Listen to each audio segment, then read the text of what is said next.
언어의 압축, 간결, 절약을 사랑하는 사람들이라면 틀림없이 모를 것이다. 그렇게 간단한 것이었다면 뭐하러 그렇게 질질 끌다가 이제야 핵심적인 대목에 이르는가. 그 답 또한 간단하다. 이제 최신 유행 용어를 사용하여 그 답을 해보겠다. 이 용어는 바라건대 어떤 사람들의 눈에는 곰팡이처럼 이 이야기에 흩어져 있는 것으로 보일 옛날 말투를 보완해 줄 것이다. 그 용어란 문맥이다. 문맥이 무슨 말인지는 누구나 안다. 그러나 우리가 여기서 다소 무감각하게 배경이라는 그 무시무시한 옛날 말을 사용했다면 의심이 생겼을 것이다. 게다가 배경이라는 말은 사실에 전적으로 부합하지도 않는다. 문맥이라는 말은 배경만 제공하는 것이 아니라 관찰되는 주제와 지평선 사이에 놓인 헤아릴 수 없이 많은 경을 모두 제공하기 때문이다. 따라서 틀이라고 부르는 것이 더 나을 것이다. 그래, 틀. 이제 제대로 진정으로 틀을 잡았으니 마피아가 그들의 이해관계에 해를 줄 수도 있는 갈등의 가능성을 철저하게 피하기 위해서 생각해낸 술책의 본질을 밝힐 때가 되었다. 앞서도 말했듯이 그것은 어린아이라도 할 수 있는 생각이었다. 그것은 이런 내용이다. 환자를 국경 너머로 데려간다. 그리고 환자가 사망을 하면 다시 데려와 그가 태어난 조국의 어머니 같은 가슴에 묻는다. 가장 엄격하고 정확하고 분명한 의미에서 완벽하다고 말할 수 있는 해결책이었다. 우리가 보았듯이 어떤 관련 당사자에게도 수치를 안기지 않고 문제는 해결되었다. 이제 내 나라 군대도 전시체제를 유지하며 국경에 남아있을 이유가 없어 평화롭게 철수할 수 있었다. 마피아가 국경을 넘어 들어갔다가 바로 다시 나오겠다고 제안했기 때문이다. 앞서도 말했듯이 죽어가는 사람들은 건너편으로 옮기는 즉시 절명했으며 따라서 잠시라도 그곳에 머물 필요가 없었다. 단지 죽는데 필요한 시간이면 충분했는데 그 시간은 늘 아주 짧았다. 그냥 한숨 한 번. 그것으로 끝이었다. 따라서 어떤 상황일지 상상이 갈 것이다. 누가 후 하고 불 필요도 없이 갑자기 꺼지는 촛불. 아무리 부드러운 안락사도 이렇게 편하고 이렇게 달콤할 수는 없을 것이다. 새로운 상황의 가장 흥미로운 측면, 그것은 사람들이 죽지 않는 나라의 사법체계에는 매장자를 처벌할 아무런 법적 근거가 없음을 알게 되었다는 것이다. 비록 입으로는 진실로 처벌을 원한다고 하지만 그것은 단지 정부가 마피아와 어쩔 수 없이 맺었던 신사협정 때문만은 아니었다. 정부는 그들을 살인으로 기소할 수 없다. 형식적으로 말해서 살인이 일어나지 않기 때문이다. 또 그 비난받아 마땅한 행동, 이것을 묘사할 더 좋은 방법이 있다면 제발 그렇게 해주길 바란다. 그 행동은 해외에서 일어나기 때문이다. 심지어 죽은 자를 묻었다고 기소할 수도 없다. 그것이 죽은 자에게 닥치는 자연스러운 운명이기 때문이다. 오히려 그런 일을 해주려고 하는 사람이 있다는 데에 감사해야 한다. 어떻게 보건 간에 시신을 매장한다는 것은 신체적으로나 심리적으로나 고통스러운 일이기 때문이다.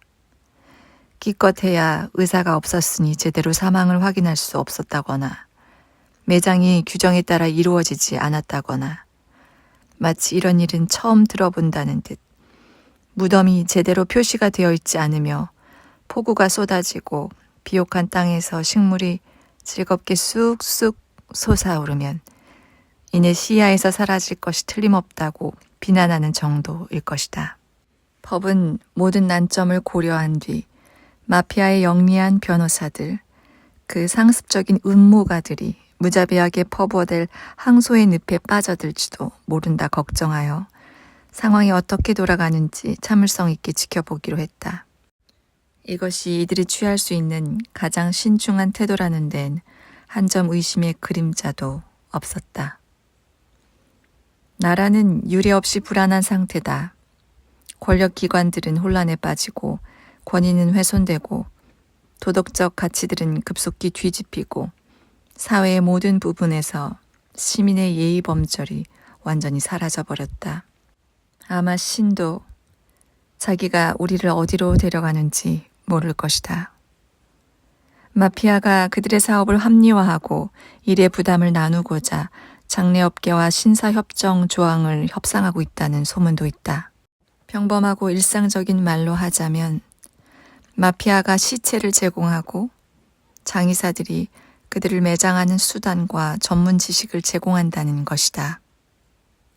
개나 고양이나 카나리아, 나가서 이따금 앵무새나 꼼짝도 하지 않는 거북이, 길들인 다람쥐, 어깨에 올려놓고 다니던 애완용 도마뱀을 위한 장례식을 준비하는데 수천 년의 지식, 전문적 소양, 노하우, 직업적 조객을 동원하고 낭비하느라 지친 장의사들도 두 팔을 벌려 마피아의 제안을 환영했다는 소문이다.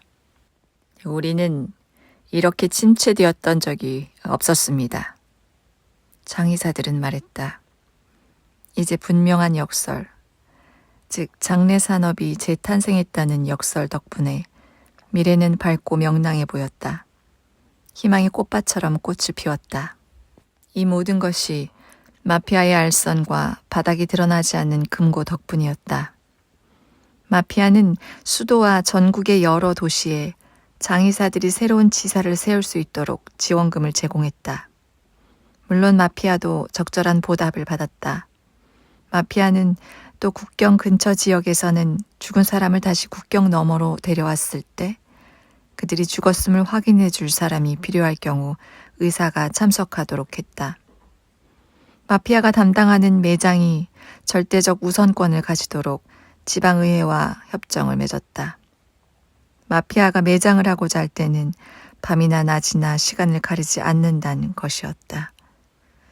물론 이 모든 것에서는 돈이 많이 들어가지만 추가 요금과 보조 서비스가 지출을 대부분 해결해 주었기 때문에 사업은 계속 이익이 남았다. 그러다 갑자기 죽음을 목전에 둔 사람들을 계속해서 콸콸 흘려보내던 수도꼭지, 그것이 잠겨버렸다. 가족들이 양심의 공격을 받고 괴로워하다가 사랑하는 사람을 멀리 보내 죽게 하는 일은 더는 하지 않겠다고 서로 합의를 한 것 같았다. 우리가 상징적인 의미에서 그들의 살을 먹었으니 이제 그들의 뼈도 갉아먹어야 한다. 우리는 단지 좋을 때만, 우리가 사랑하는 사람이 힘이 있고 몸이 말짱할 때만 옆에 있는 것이 아니라 나쁠 때도, 최악일 때도, 빨아도 소용이 없는 악취나는 걸레나 다름없게 되었을 때도 옆에 있어야 한다. 장의사들은 행복에서 절망으로 곤두박질 쳤다. 다시 카나리아와 고양이, 개를 비롯하여 거북이, 앵무새, 다람쥐 등 여러 동물들을 매장하는 수모를 겪는 상황으로 전락하고 말았다. 그러나 도마뱀은 안 묻기로 했다. 주인이 어깨에 올려놓고 돌아다녀도 가만히 있는 유일한 동물이었기 때문이다. 마피아는 냉정을 잃지 않고 차분한 상태를 유지하면서 바로 무슨 일이 일어나는지 조사하기 시작했다. 아주 간단했다. 가족들은 물론 다 똑같이 말한 것은 아니지만 대개 이런 식으로 말했다. 몰래 행동하는 건 다르죠. 한밤중에 사랑하는 사람을 데리고 나가는 거 말이에요. 그러면 이웃도 그분이 여전히 고통스러운 병상에 누워있는지 아니면 그냥 증발해 버렸는지 알 도리가 없으니까요. 거짓말하는 건 쉬워요.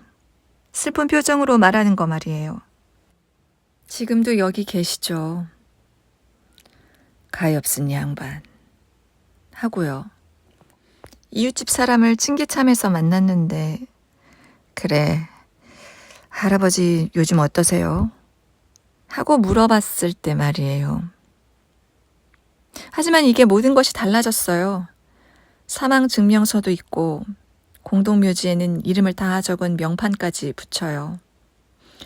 이러니 몇 시간 후면 시샘 많고 남 욕하기 좋아하는 동네 사람들이 할아버지가 죽을 수 있는 유일한 방법으로 죽었다는 걸 알게 되잖아요. 그러니까 아주 간단하게 말해서 잔인하고 배은망덕한 가족이 할아버지를 국경으로 데려갔다는 말밖에 더 돼요? 그럼 창피해지는 거죠. 그들은 그렇게 고백했다. 마피아는 듣고 또 들은 끝에 생각을 해보겠다고 말했다. 그 생각은 24시간이 걸리지 않았다. 48페이지에 나온 늙은 신사의 예를 따라 죽은 사람이 죽기를 원한 것이기 때문에 사망 확인서에 그들의 죽음을 자살이라고 적기로 한 것이다. 다시 수도꼭지를 튼 셈이었다.